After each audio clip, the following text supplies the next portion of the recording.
This is SCP-1529 by TheVolgun. So, since it's a winter-related SCP, we saw that it was kind of trending, so we thought, why not check it out during the season? Of course, if you want to see more of our Discovering SCP reactions, check the link in the top right corner or in the description down below. But without further ado, let's get right into it. Gosh.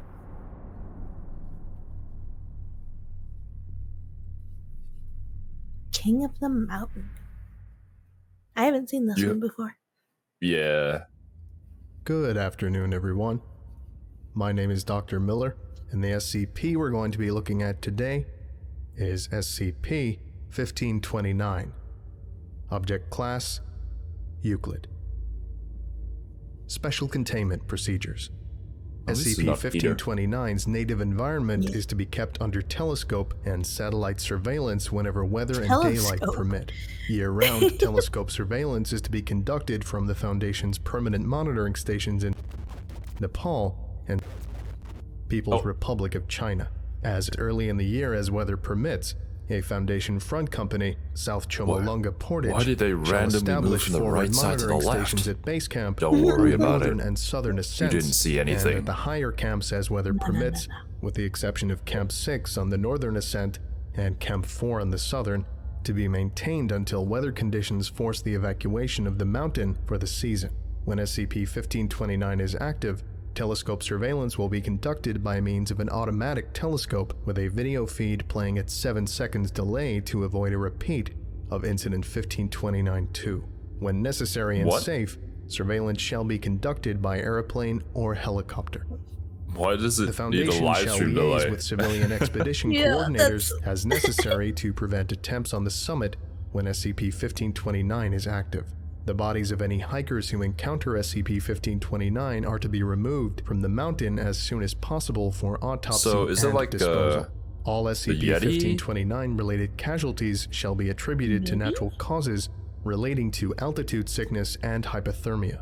Any survivors and/or witnesses are to be debriefed and administered a Class B amnestic.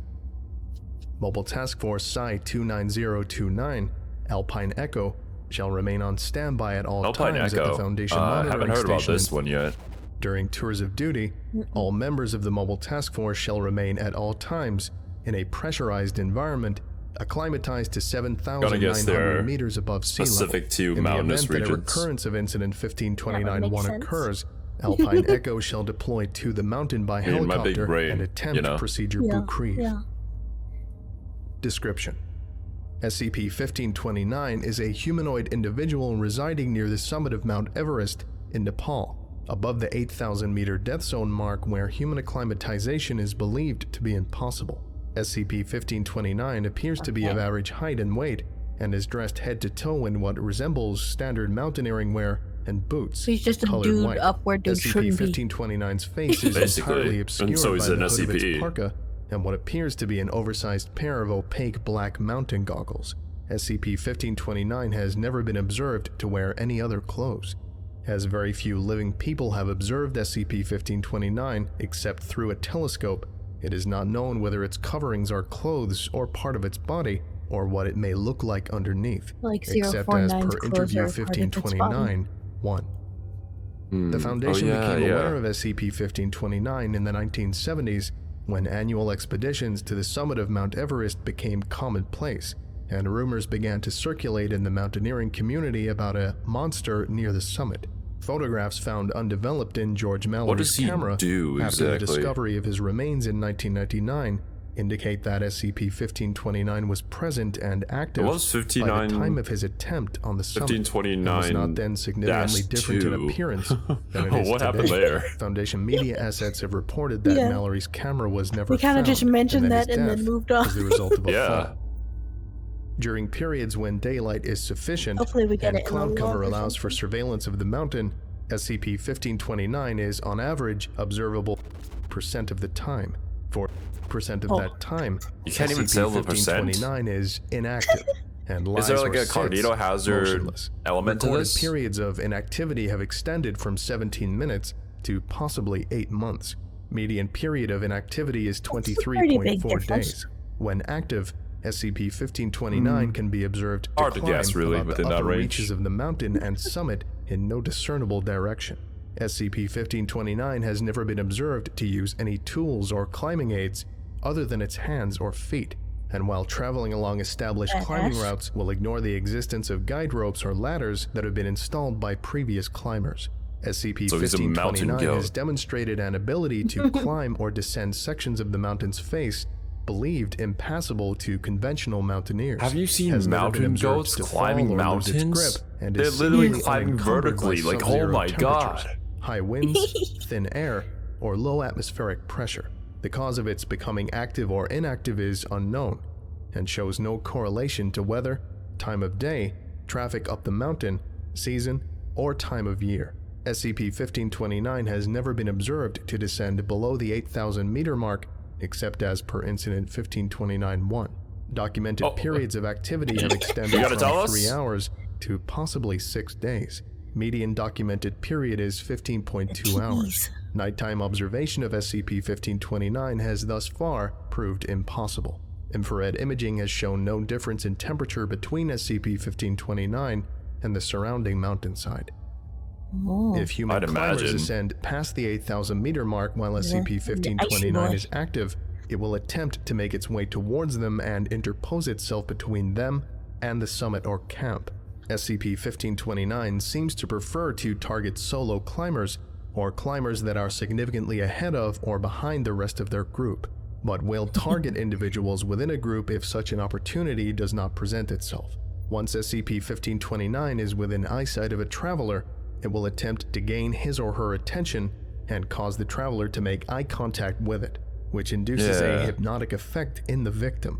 The victim finds it very difficult to break eye contact with SCP-1529 and will begin to feel very warm and comfortable and enticed to sit down and relax. Once the climber has stopped moving, SCP-1529 will close range with the climber, and death from hypothermia appears to occur within 1 to 2 hours of making eye contact with SCP-1529, much more quickly than is typical for climbers stuck near the summit. After death, SCP-1529's victims experience an extremely accelerated state of decay. After several hours or days, bodies have become rotted and mummified in levels comparable to bodies that have lain exposed on the mountain for several decades. He just stares at him. Approximately 220 people who have died in the high altitudes of Everest since 1924. SCP-1529 is believed to have accounted for at least... Yeah, usually that would counter it, no? People have survived encounters with SCP-1529, almost all, except as per Interview 1529-1, due to another mountaineer assisting the victim before SCP-1529 made physical contact. SCP-1529 does not appear to be capable of entrancing more than one climber at a time. However, physical encounters between SCP-1529 and more than one person have been noted to lead to purpose and motivation for SCP-1529's behavior is so much redacted. See Interview 1529-1 for speculation. Incident 1529-1. On 19th, SCP-1529 entered Camp 5 on the northern approach at 7,775 meters, and casualties occurred, including both Foundation personnel operating the Camp 5 monitoring post. Foundation assets and the media attributed the deaths to a sudden storm and poor planning on the part of the expedition coordinator, who was among the deceased. SCP-1529 had not been under observation at the time due to its having entered active phase sometime during the night and had not yet been located on telescope. To date, this is the first and only documented instance of SCP-1529 traveling below the 8,000 meter mark or entering any camp while inhabited. Okay. So that's 1529-1. 2. Yeah. On 2000, agent in the permanent facility in China engaged in telescope surveillance of SCP-1529 while it was active near the summit of the mountain. Reported that SCP-1529, while facing the direction of the base, looked directly in the direction of the telescope. Yeah, that makes sense. Immediately reported symptoms consistent with an SCP-1529 encounter and reported that SCP-1529 had begun descending the mountain in the direction of the permanent facility. Uh-oh. Was unable to pull himself away from the telescope and had to be manually restrained and sedated 17 minutes after beginning of encounter, whereupon he was rushed to facility sickbay and found to have a core body temperature of 27 degrees Celsius and signs makes of you a frostbite cold in boy? the fingers and toes, despite having remained indoors at a room temperature of 24 degrees Celsius for the duration of the encounter. Agent who attempted to resume surveillance after illness found SCP-1529 still descending the mountain and encountered similar symptoms. Telescope surveillance was discontinued until when aerial surveillance confirmed that SCP-1529 had ceased to descend and had entered an inactive state. Interview log 1529. I mean, it says 27 Celsius when the room is 24, so he's actually heated up, but got frostbite? Interviewer, Agent Forward on 20. L was reportedly killed during because, an like, encounter they say with that SCP-1529. when you make eye contact with him, you feel shortly nice after and L warm, had reached the mountain. and then you just sit down. However, L was found alive. Then you when die another from team reached his hypothermia and position freeze, nearly 2 but days also later rot. And was removed safely from the mountain. Weird. He required fingertip and toe amputations due to frostbite, but is otherwise making a full recovery. The following is an excerpt from L's debriefing prior to his discharge from hospital. Begin log. Tell me what happened when you encountered the creature. It can't have been more than 10 minutes after I left the summit. About 1300. That's the hardest part of the climb. You reach the top and you're exhilarated and proud of yourself. And then you realize you've just done the most difficult thing you've ever done in your life, and you have to do it all over again. Right? Backwards. Or you'll end up like green boots. The others were 5 or 6 meters ahead of me. I'd been delayed a moment to adjust my hood. That's when I saw it come up over the ridge. Why, hello there. What was your You reaction? seem to be alone. Surprised, to say the least. We hadn't been told there was anyone else climbing to the top that day. I thought he must have come over from the other side or gotten left behind by his mates. I shouted and waved my hands in the air to try and get his attention. What happened when you got his Yeah, you would think attention? that because of the clothes that he's wearing. Yeah, that he's just some dude. I Yeah, suddenly felt happy. probably a part of its It was camouflage. Like right away, all the pain and the soreness and the chill was gone. I didn't have any blisters on my feet, and I could feel the tip of my nose again. It was like Yeah, I was making eye back contact with him raises your body temperature. Fireplace, like I could forget all my worries and enjoy a well-earned rest, but it didn't feel right. Have you ever heard of a paradoxical undressing? When your body starts to cool down, really cool down, your blood vessels dilate and you start to feel like you're warming up. So you start tearing off your clothes because you feel like you're burning up and you need to cool off.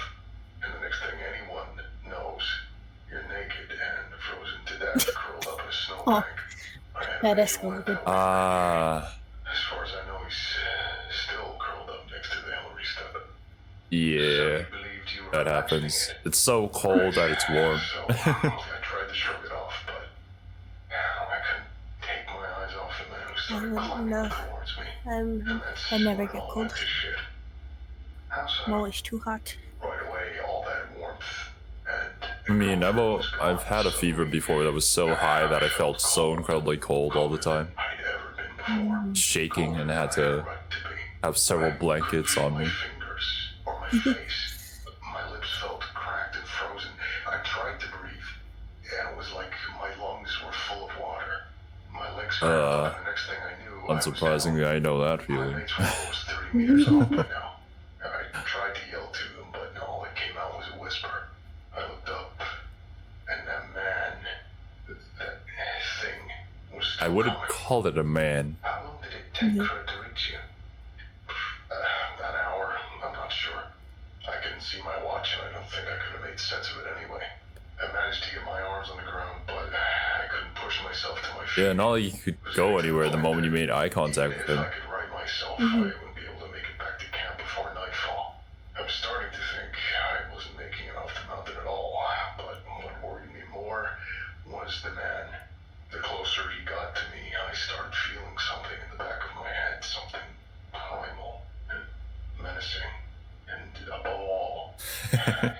He just stood there, menacingly. It grabbed me by the shoulders and pulled me up to face it. I was looking right into those goggles. Those eyes. Were they goggles or eyes?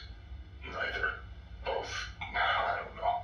But it was like I could see things in them. Not see them so much. More like feel them. Images and feelings in the back of my mind. Rage and joy and confusion. Confusion. I don't think it was used to people resisting it. It asked me a question. It spoke.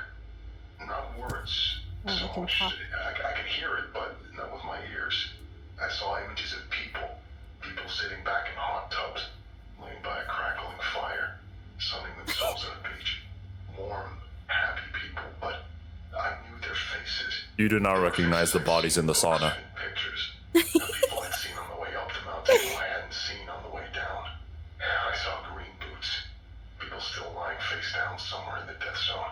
I heard its question, which was, you would refuse my gift. So, I could barely... I like how he changed his voice for that too. What was going on, but I knew that this thing in front of me was a bigger threat than any storm or snowdrift. Moving my lips was harder than anything I've ever done, but I did, and I told it, yes. How did it respond? Yeah, I don't want anything from you. No, thank you. Images of those same people lying in the snow, already half dead.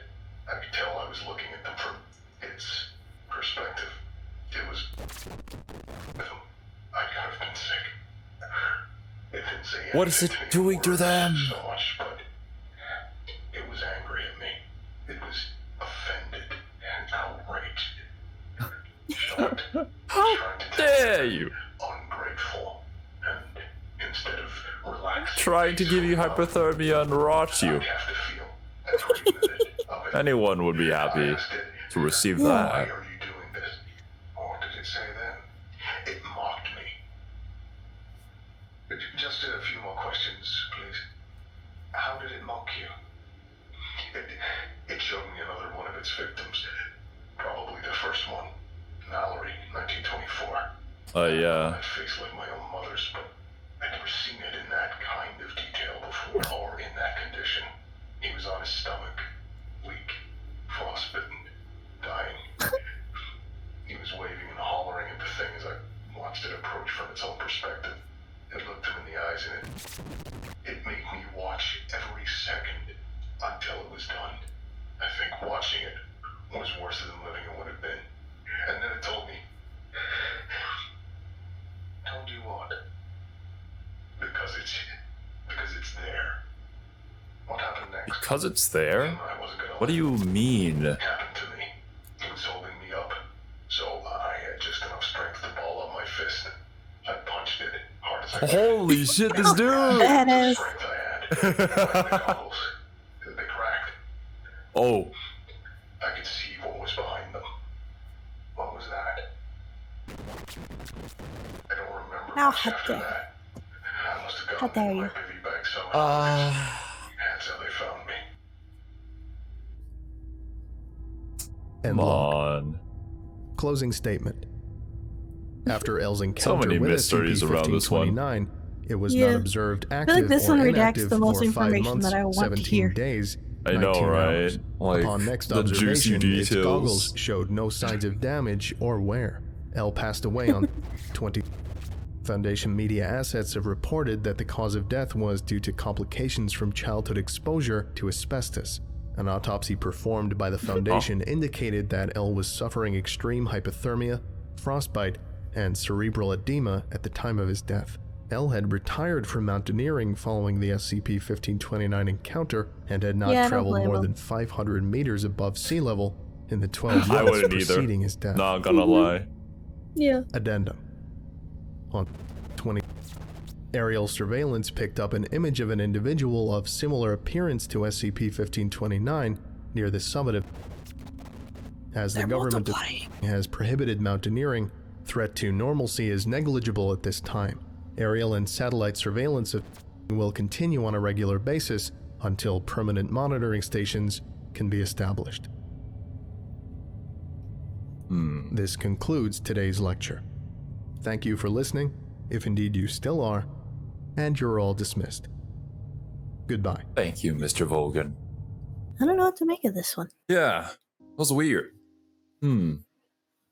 Why? For what purpose?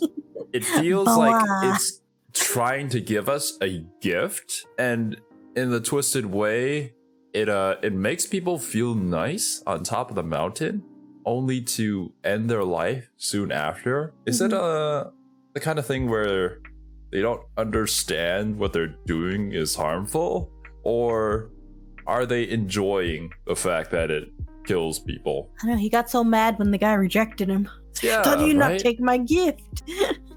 He was showing him images of people in like nice places, warm places, and he specifically hangs out around above 8,000 feet. So like he wants to give them warmth, wants to give them happiness, only to give them death. People die of hypothermia after getting their body temperature raised. And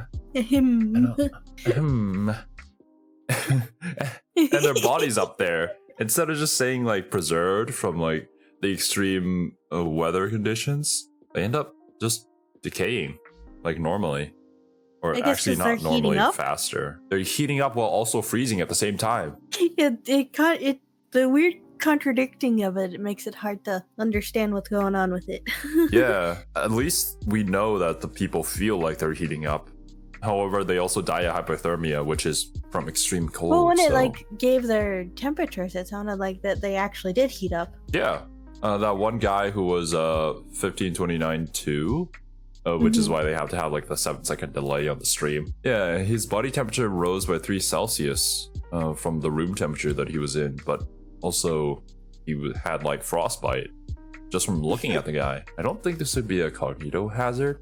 Maybe there's an element to it, but there's like some sort of hypnosis. Yeah. I guess there are kind of like that hypnosis techniques that you could use to suggest to someone that their body is at a much higher temperature than it actually is. I think I've read somewhere or seen somewhere that you can technically trick a person's brain into believing that their body temperature is a certain thing and their body adjusts to that temperature. But, you know, I could be wrong. It was a few years back. I haven't heard that before. I don't know. I mean, mind, body, there's always connection there.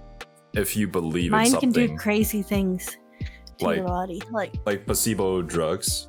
And you believe that it's able to cure you enough that it actually does cure you despite it, you know, not actually doing anything. Maybe this has the same effect. Also, in the way that it speaks in images. I don't know where it got those images. Potentially from like the memories of the guy, because it said that, oh yeah, I recognize the faces from like books and whatever that he read. Yeah, like he was like going into his brain to tell him things using what he had available.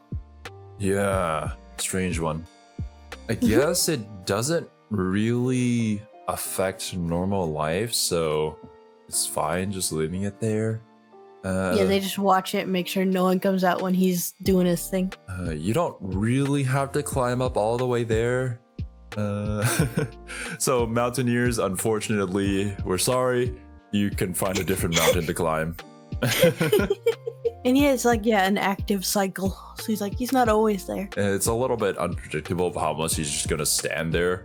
Apparently, like what, a few seconds to like 8 months or something. I don't know. Why? I am going to guess though that his like outfit and everything is part of him, which is why he was able to like get a new pair of goggles after the guy smacked it in. It kind of gives 049 vibes with that. Yeah, we didn't get the information of what was behind it, but yeah, I'm just gonna guess that he can like regenerate it or stuff. I don't, because like he had the exact same pair of goggles, so it would be extremely coincidental if he just stole it off of somebody's like corpse or something. Maybe back in his cave somewhere, he's just got a pile of extra clothes. That's when he comes down below the 8,000 foot. And then he goes to like a department store, just buys a bunch of mountaining gear. Yeah, good stock up, running low. Maybe the Christmas tree brings it to him.